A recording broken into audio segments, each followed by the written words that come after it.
Hello, good morning. Ayan mga boss, mga lords, guys. April 28, 2025. So, birthday natin ngayon. Kaya dito tayo sa aking taniman. Dito tayo dilibang. Pero babiyahe pa rin tayo mamaya. Ito nga pala, may bunga yung aking okra. Okra, ayan guys. Okra. Pupunin ko na to. Kahit maliit pa. Ayan o. So dati, nag-aaral pa ako sa Biliran National Agricultural College, Biliran Province. Shout out nga pala.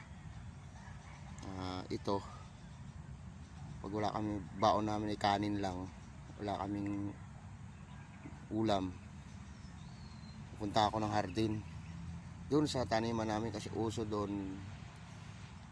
May mga sa probinsya kasi ang ano doon, may talagang may isang subject na para lang sa pagtatanim ng mga gulay, ganyan.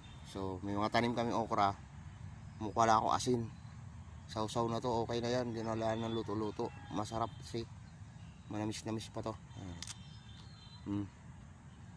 Please, masarap to guys. Kahit walang hindi mo nalulutuin, masarap to. Kauham lang sa asin ang kunya.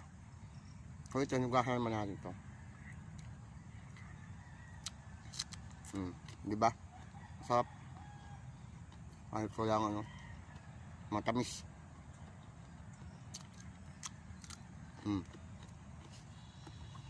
Yan ang kaganda pag mayroon kang tanim. Diba? Ayan guys. No? Patuloy muna tayo. Magdidilig muna ako sa mga papaya. Hanggang sa muli. Bye bye.